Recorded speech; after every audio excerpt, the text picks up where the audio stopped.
जय हिंद स्टूडेंट्स। मेरा नाम है अभय यादव और मैं आपका स्वागत करता हूं आपके अपने चैनल सदगुरु क्लासेस में, जहां पे आज आप लोग थंबनेल देख के जान गए होंगे कि हम लोग पढ़ने वाले हैं इलेक्ट्रोमैग्नेटिक इंडक्शन यानी वैद्युत चुंबकीय प्रेरण। वैद्युत चुंबकीय प्रेरण पे वन शॉट एक क्लास हो गई थी, उस दिन कुछ प्रॉब्लम आ गई थी तो क्लास को बीच से रोकना पड़ा था। ठीक है, तो उसके आगे आज हम लोग स्टार्ट करेंगे और ये आपको रिकॉर्डेड सेशन दिया जा रहा है क्योंकि थोड़ा सा प्रॉब्लम है, क्लास लेट रिकॉर्ड हो रही है तो लाइव आज नहीं हो पा रही। तो आज ये जो टॉपिक है आपको रिकॉर्डेड में ही कंप्लीट करा दिया जाएगा। ठीक है, आज ये वाला चैप्टर पूरी तरह से कंप्लीट कर दिया जाएगा। ठीक है, तो स्टार्ट करते हैं आज की क्लास को।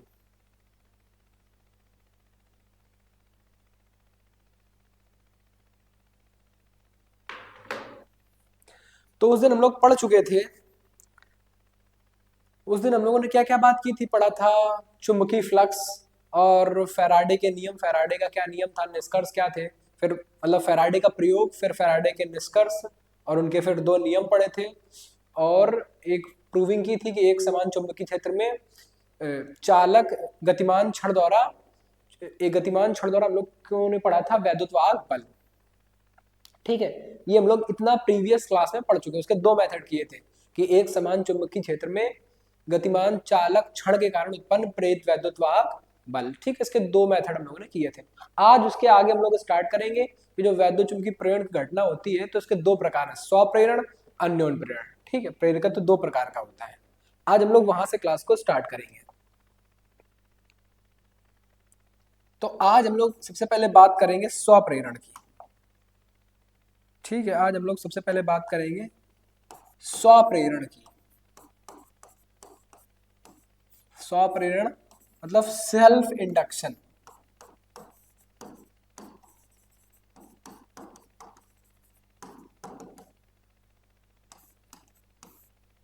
अगर आपने पीछे वाली क्लास नहीं देखी है तो आप पीछे वाली क्लास देखेंगे तब आपको ये क्लास थोड़ा सा ज्यादा समझ में आएगी, क्योंकि इसमें जो सेल्फ इंडक्शन है ये फैराडे के नियम से रिलेटेड है। ठीक है, तो सेल्फ इंडक्शन क्या होता है कि जैसे हम लोगों ने मान लो एक कुंडली ली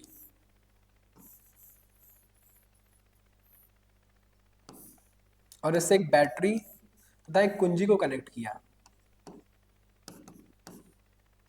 तो जब कुंजी बंद है मतलब खुली हुई है तब परिपथ में कोई धारा प्रवाहित नहीं होगी। ठीक है, और जैसे ही मान लो हमने इस कुंजी को बंद किया तब इस परिपथ में धारा प्रवाहित होने लगेगी प्लस से माइनस की तरफ। ठीक है, प्लस से माइनस की तरफ धारा क्या होने लगेगी, प्रवाहित होने लगेगी। ठीक है, तो अब देखो इसमें होगा क्या कि जब धारा प्रवाहित होगी तो वैसे आपको क्या लगा कि जैसे मान लो इसमें धारा प्रवाहित हो रही है, मान लो जैसे आपने स्टार्ट किया वैसे आप देखते होंगे कि जैसे आपने स्विच ऑन किया वैसे बल्ब क्या हो जाता है, तुरंत जल जाता है। ठीक है, तो इसमें होता क्या है रियल में, अगर इसके देखेंगे बैकग्राउंड में तो बैकग्राउंड में क्या है कि जैसे मान लो इसमें 6 एम्पियर तक की धारा जा रही है। ठीक है, 6 एम्पियर, तो प्रारंभ में जब जैसे जब ऑन किया होगा तो एकदम से 0 से 6 तो हो नहीं जाएगी। ठीक है, धारा क्या होगी, धीरे धीरे बढ़ेगी, 0 से 1 2 3 4 5 6, जैसे मान लो इसमें 6 एम्पियर धारा करंट बहेगी तो क्या होगा, प्रारंभ में तो 0 होगी, 0 के बाद फिर 1, 1 के बाद 2, 2 से 3 और 3 से 4, 4 से 5 और 5 से मान लो 6 हो गई। ठीक है, 6 एम्पियर हो गई। तो ये वैसे प्रोसेस ये इतना फास्ट होता है कि हमें क्या लगता है कि जैसे हम लोगों ने स्विच ऑन किया तो बल्ब तुरंत जल गया, या पंखा चला तो पंखा तुरंत चल जाता है, तो हमें लगता है कि ये होता होगा कि मतलब तुरंत बहुत फास्ट हो जाता है। लेकिन ये फास्ट में भी ये क्या होता है, प्रोसेस ये होता है कि पहले 0 से 1 होगा, फिर 1 से 2, फिर 2 से 3, 3 से 4, 4 से 5।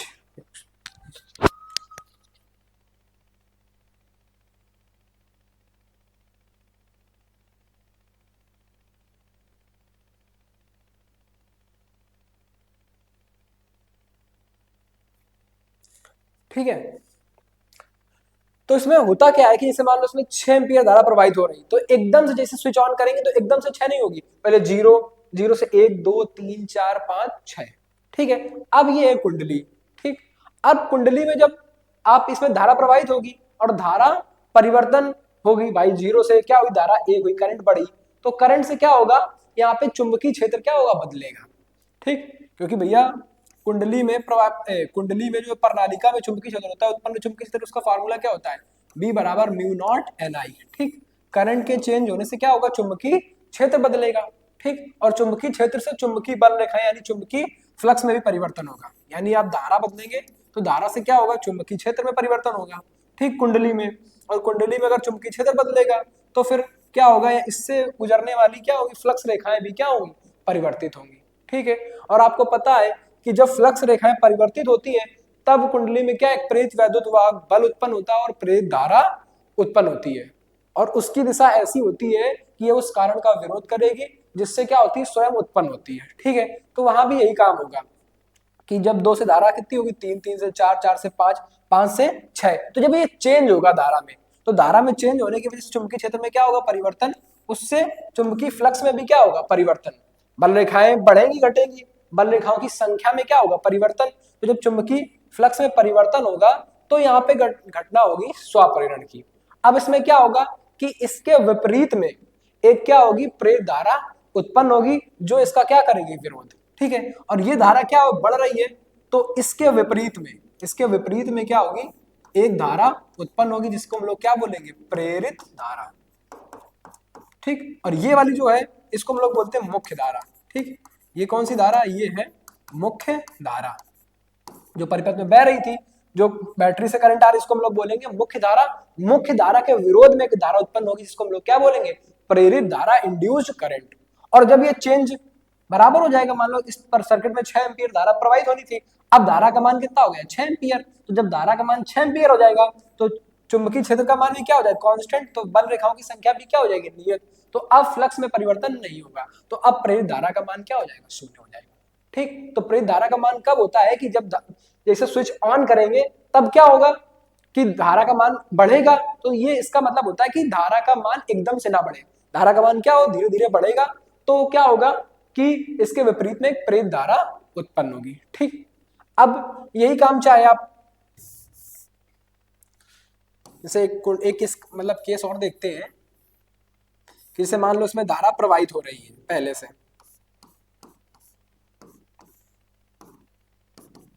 ठीक, अब इसमें धारा प्रवाहित हो रही है, तो धारा प्रवाहित हो रही है तो क्या होगा? मान लो इसमें 6 एम्पीयर की धारा प्रवाहित हो रही है, वही केस है। ठीक, तो अब मान लो तुमने क्या कुंजी खोल दी। ठीक, कुंजी क्या कर दी? खोल दी। तो अब धारा का मान 6 से एकदम से 0 नहीं होगा, 6 से फिर क्या होगा? 5, 5 से 4, 4 से 3, 3 से 2, 2 से 1।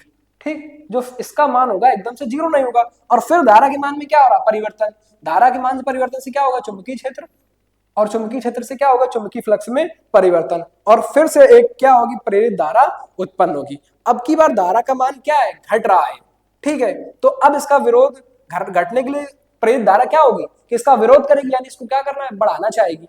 ठीक है, तो अब की जो प्रेरित धारा आएगी वो क्या होगी? इसकी दिशा में होगी। ठीक है, अब की प्रेरित धारा क्या करेगी? इसका सपोर्ट करेगी, क्योंकि भैया अब धारा क्या होगी? घट रही होगी। जैसे आप कुंजी मतलब खोल देंगे, ठीक, स्विच ऑफ कर देंगे, तो क्या होगा कि धारा का मान क्या होने लगेगा? घटने लगेगा। तो प्रेरित धारा क्या करेगी? उसका विरोध करेगी और उसको बढ़ाना चाहेगी, और जैसे ही यहाँ फिर धारा का मान फिर क्या हो जाएगा? 0 हो जाएगा, तो प्रेरित धारा क्या हो जाएगी? फिर समाप्त हो जाएगी। ठीक है, तो ये घटना होती है स्वप्रेरण। स्वप्रेरण की घटना क्या होती है कि जब किसी कुंडली से बद्ध फ्लक्स के या धारा के मान में परिवर्तन करते हैं तो उसमें फ्लक्स के मान में परिवर्तन होता है, जिससे उस कुंडली में एक प्रेरित धारा उत्पन्न होती है। इस घटना को क्या बोलते हैं? स्वप्रेरण। ठीक है, इस घटना को हम लोग क्या बोलते हैं? स्वप्रेरण। यानी किसी कुंडली से बद्ध जब धारा के मान में परिवर्तन करते हैं तो उसमें क्या होता है? उसमें फ्लक्स के मान में परिवर्तन होता है, जिससे उसमें एक प्रेरित धारा उत्पन्न होती है, जिसे हम लोग क्या बोलते हैं? इस घटना को स्वप्रेरण बोलते हैं। ठीक, जैसे कि लिखा है कि जब किसी कुंडली में प्रवाहित धारा के मान को परिवर्तन करते हैं तो उसमें फ्लक्स में क्या होता है?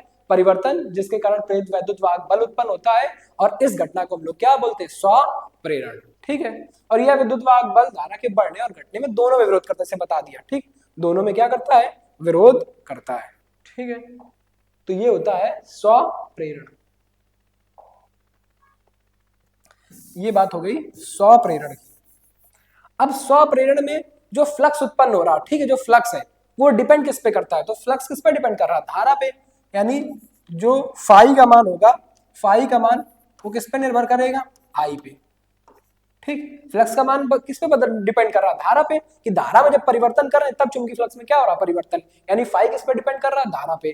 ठीक, अब जब अनुक्रमानुपाती का चिन्ह हटाएंगे तो यहाँ पे कोई कांस्टेंट आएगा और वो कांस्टेंट होता है एल, स्वप्रेरण गुणांक। अगर इसका मान निकालेंगे तो एल बराबर क्या हो जाएगा? फाई अपॉन का ई आई, जहां पे एल क्या होगा? स्वप्रेरण गुणांक। जहां पे एल क्या होगा? स्वप्रेरण गुणांक। ठीक है, एल क्या होगा? स्वप्रेरण गुणांक। और इसके लिए अगर वैद्युत वाहक बल का फार्मूला निकालें तो फार्मूला क्या होता है? ई बराबर माइनस का डी फाई बी अपॉन का डी टी। ठीक, तो यहाँ फाई बी, फाई का मान निकालेंगे तो फाई का मान क्या हो जाएगा? L I. तो क्या हो जाएगा? डी कोष्ठक में लिखेंगे एल आई बटे का डी टी। अब यहाँ डी अपॉन डी टी क्या है? अवकलन। और एल क्या है? यहाँ पे एल है कांस्टेंट, तो कांस्टेंट में अवकलन को हम लोग क्या कर देते हैं? बाहर। तो ई बराबर क्या हो जाएगा? माइनस का एल डी आई अपॉन का डी टी। तो ये हो जाएगा वैद्युत बल का फॉर्मूला। ठीक, अब अगर इसका हम लोग मात्रक देखें तो इसका मात्रक क्या हो जाएगा? इसका एक मात्रक होता है हेनरी। ठीक, एक मात्रक इसका क्या हो जाएगा? हेनरी। और अगर दूसरा मात्रक निकालेंगे तो एल बराबर क्या हो जाएगा? माइनस का ई अपॉन का डी आई अपॉन का डी टी। यानी ई क्या है? वैद्युत वाहक बल। इसका क्या होता है? वोल्ट बटे का क्या हो जाएगा? Ampere per second. बटे क्या हो जाएगा? Ampere per second. तो एक दूसरा मात्रक हो जाएगा वोल्ट बटे एम्पियर पर सेकंड, और एक हो जाएगा हेनरी। ठीक, एल, एल का अगर वैसे फार्मूला देखेंगे स्वप्रेरण गुणांक होता है एल बराबर क्या हो जाएगा? फाई अपॉन का आई। ठीक, इसी में अगर फेरों की संख्या एन फेरों की कुंडली है तो फार्मूला क्या हो जाएगा? एल बराबर एन फाई अपॉन का आई। ठीक है, और ई बराबर क्या हो जाएगा? माइनस का एल डी आई अपॉन का डी टी। ठीक है, तो ये बात हो जाएगी स्वप्रेरण। स्वप्रेरण का मतलब होता है स्वयं में प्रेरण। ठीक है, स्वयं में, कि मतलब इसी कुंडली में धारा प्रवाहित हुई तो इसी में एक धारा क्या हो गई? इसी कुंडली में प्रेरित हो गई। इसी को बोलते हैं स्वप्रेरण। ठीक है, सेल्फ इंडक्शन, यानी स्वयं में इंडक्शन हुआ। ठीक है, धारा प्रेरित हो गई। कि जब किसी कुंडली में धारा के मान में परिवर्तन करते हैं तो उसमें चुंबकीय फ्लक्स के मान में परिवर्तन होता है और उसमें एक प्रेरित वैद्युत वाहक बल उत्पन्न होता है जिससे एक प्रेरित धारा बहती है। ठीक, इस घटना को हम लोग क्या बोलते हैं? स्वप्रेरण। ठीक है, अब हम लोग आते हैं और आगे पढ़ते हैं दूसरी घटना, अन्योन प्रेरण। ठीक, म्यूचुअल इंडक्शन।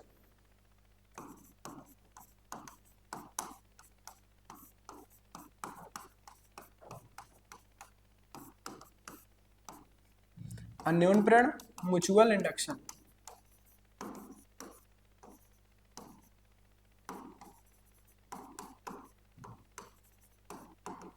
तो बात करेंगे म्यूचुअल इंडक्शन, अन्योन प्रेरण क्या होता है। तो अन्योन प्रेरण में क्या होता है कि जैसे एक कुंडली रखी है,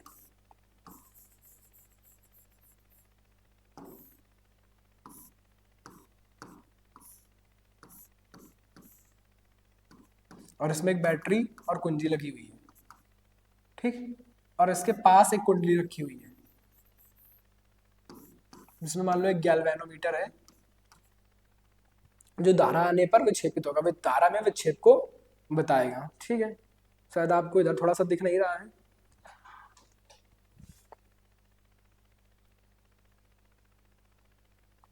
अब दिख रहा होगा।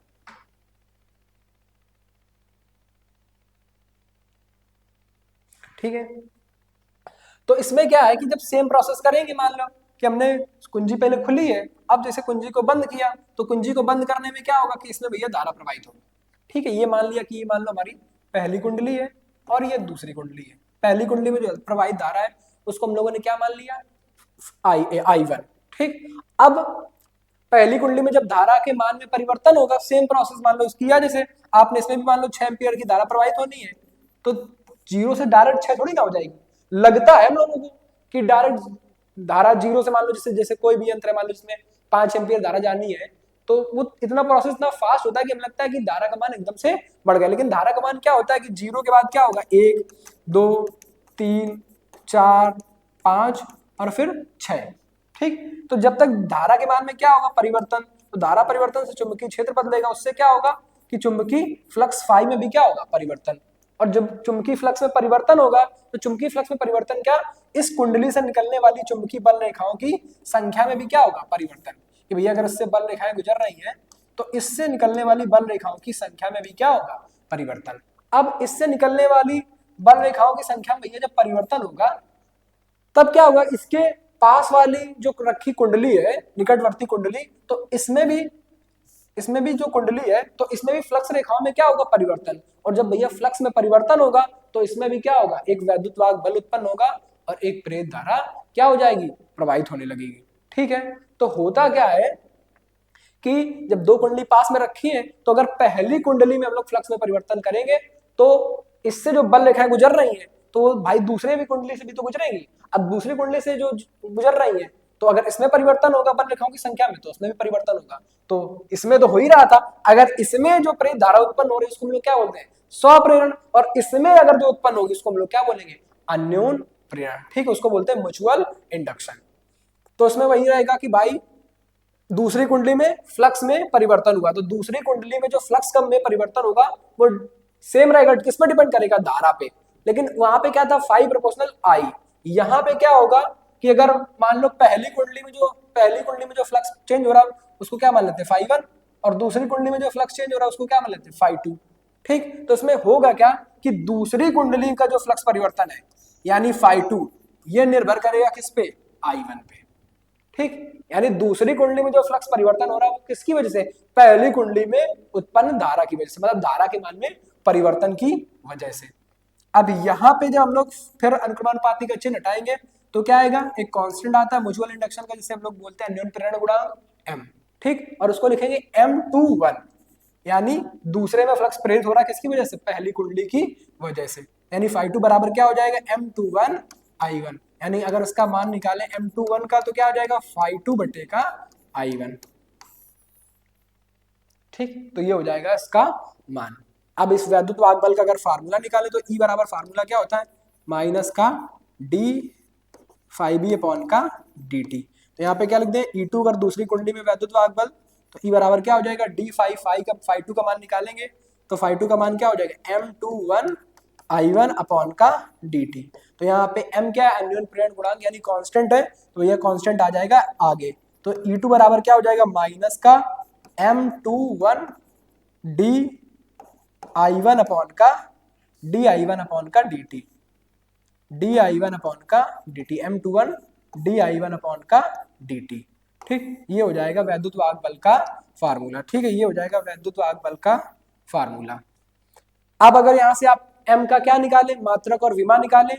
ठीक है, तो m का अगर मात्रक और विमा निकालेंगे तो मात्रक और विमा सेम रहेगी, जो प्रेरण की होती स्वप्रेरण की वही किसकी रहेगी, अन्योन्य प्रेरण की। दोनों की मात्रक और विमाएं क्या रहेंगी, सेम रहेंगी। जो होती स्वप्रेरण की वही किसकी रहेंगी, अन्योन्य प्रेरण की। यानी M21 बराबर क्या आ जाएगा, E2 माइनस का E2 बटे का di1 अपॉन का dt। यानी एक तो मात्रक इसका हो जाएगा हेनरी और दूसरा क्या हो जाएगा, दूसरा हो जाएगा क्या, वोल्ट बटे वोल्ट। ई का वैद्युत वाहक बल का हो जाएगा वोल्ट और आई टी और डी आई अपॉन का डी टी यानी एम्पियर पर सेकेंड। ठीक है, एम्पियर पर सेकेंड ये हो जाएंगे मात्रक। ठीक है, और इसकी विमा निकाल के आपको कमेंट बॉक्स में कमेंट करनी है। ठीक है, आपको इसकी डायमेंशन क्या कमेंट बॉक्स में बतानी है। ठीक है, तो अन्योन्य प्रेरण क्या होता है कि जब दो निकटवर्ती रखी कुंडलियों में से एक में से धारा में परिवर्तन करते हैं और दूसरी में क्या होता है, फ्लक्स प्रेरित होता है। उस फ्लक्स प्रेरित की वजह से क्या प्रेरित वैद्युत वाहक बल उत्पन्न होता है, प्रेरित धारा प्रवाहित होती है। तो इस घटना को हम लोग क्या बोलते हैं, अन्योन्य प्रेरण। ठीक है, कि एक कुंडली में धारा के मान में परिवर्तन से दूसरी में फ्लक्स प्रेरित हो रहा है, इसको हम लोग क्या बोलेंगे, अन्योन्य प्रेरण म्यूचुअल इंडक्शन। ठीक, इस घटना को क्या बोलते हैं, अन्योन्य प्रेरण। फैराडे के नियम तो हम लोग पढ़ चुके थे। अन्योन्य प्रेरण, तो अन्योन्य प्रेरण भैया क्या होता है कि जब निकट रखी दो कुंडलियों में से एक कुंडली में प्रवाहित धारा के मान को परिवर्तित करते हैं तो दूसरी कुंडली में फ्लक्स के मान में परिवर्तन होता है और वैद्युत वाहक बल प्रेरित होता है जिससे धारा प्रवाहित होने लगती है। और इस घटना को क्या बोलते हैं, अन्योन्य प्रेरण बोलते हैं। ठीक है, इस घटना को क्या बोलते हैं, अन्योन्य प्रेरण। तो ये घटना हो जाएगी अन्योन्य प्रेरण की। तो आपको स्वप्रेरण और अन्योन्य प्रेरण समझ में आ गया होगा। ठीक है, अब हम लोग पढ़ेंगे कि दो पास रखी कुंडलियों में क्या, दो पास रखी कुंडलियों के लिए अन्योन्य प्रेरण गुणांक। ठीक, दो समीप रखी कुंडलियों के लिए अन्योन्य प्रेरण गुणांक। दो समीप रखी कुंडलियों के लिए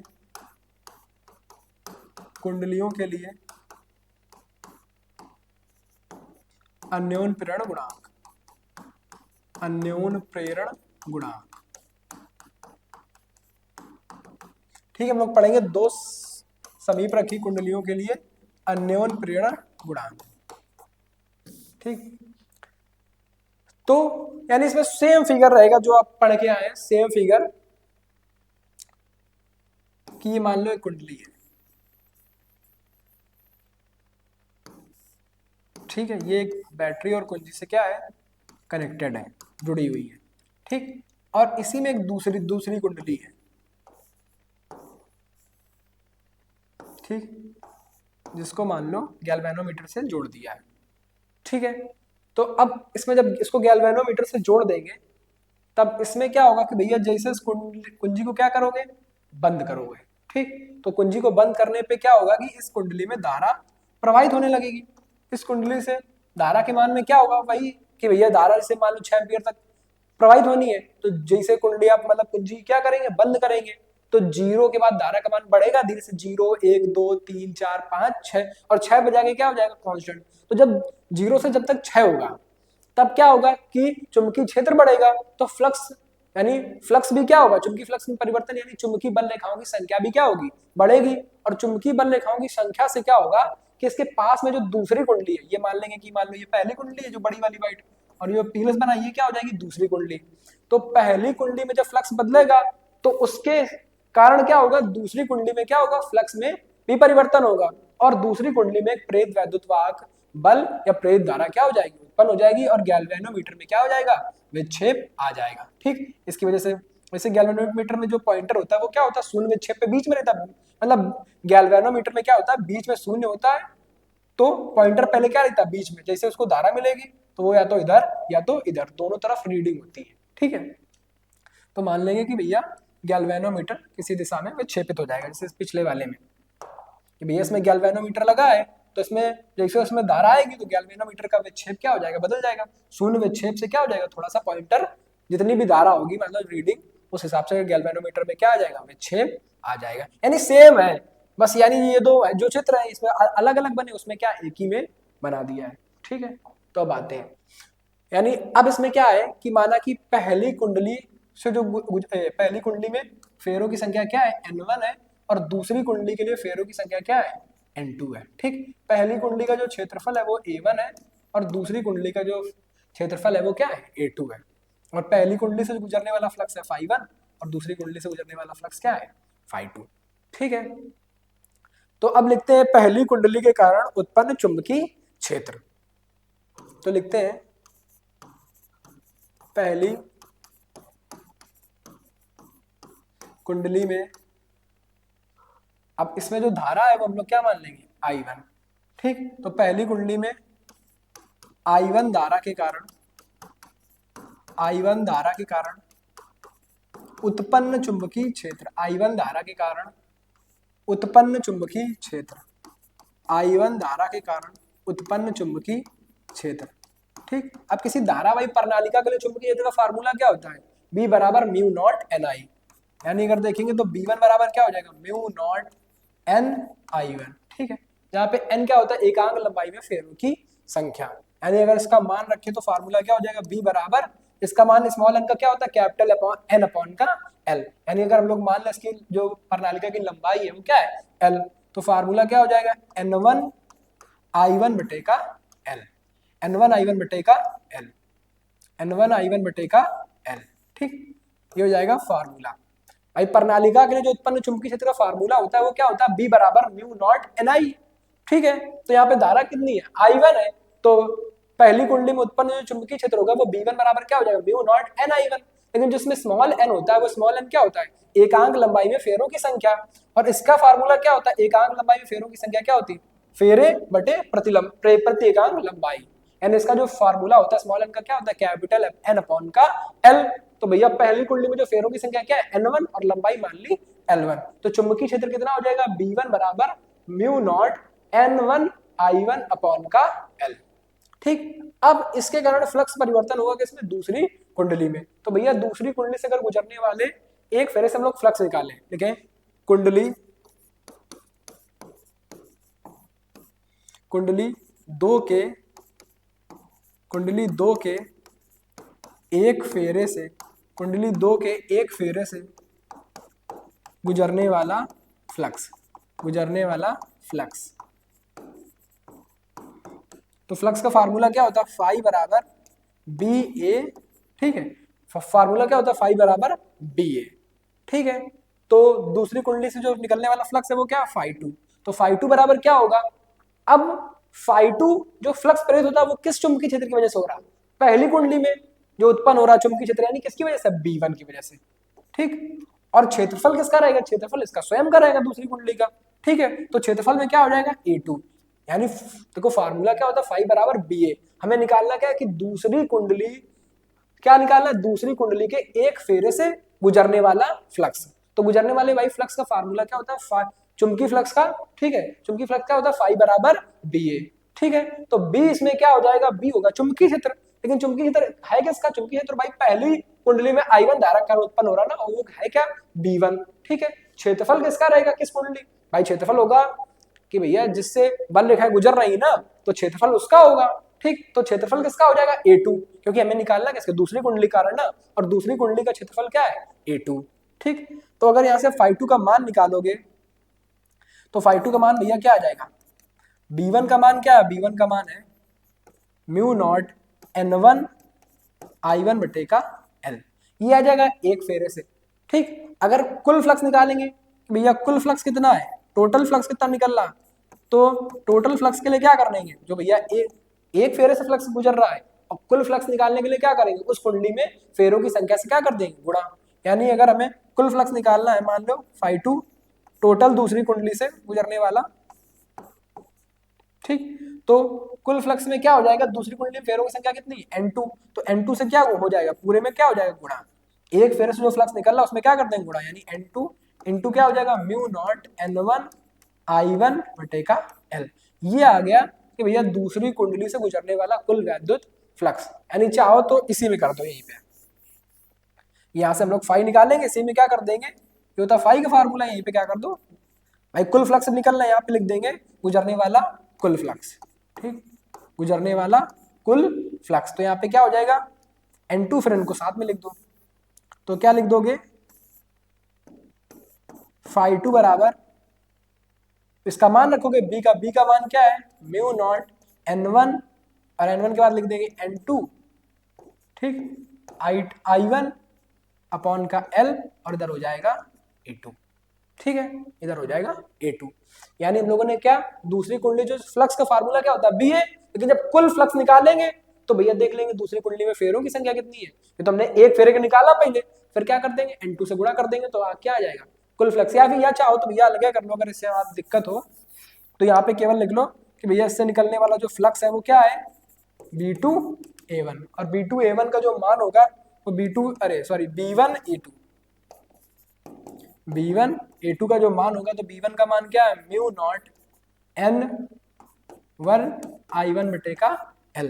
अब यहाँ पे लिख लेना कुल फ्लक्स, ठीक है, यहाँ से हटा दो, अब लिख लेंगे कुल फ्लक्स।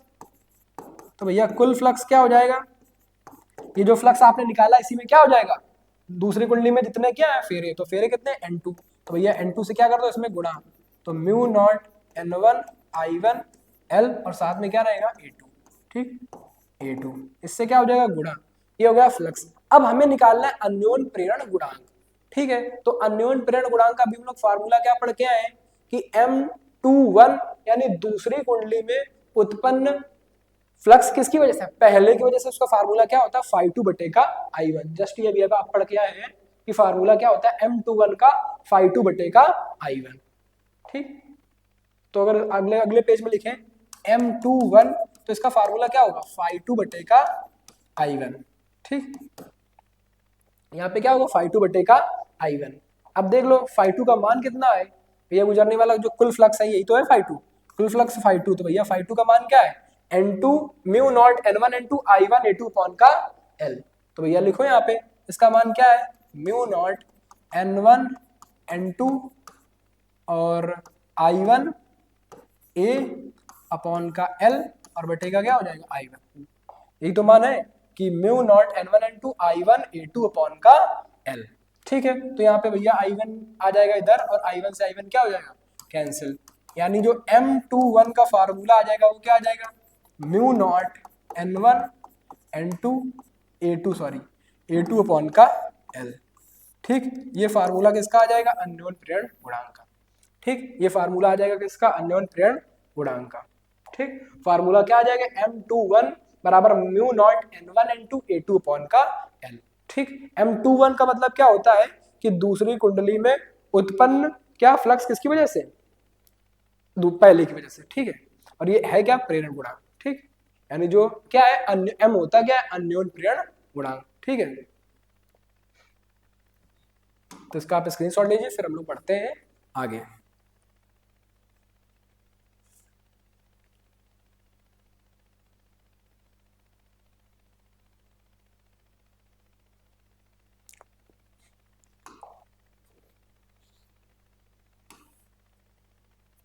आई होप आपने ले लिया होगा, फैराडे के नियम हम लोग पढ़ चुके थे कल।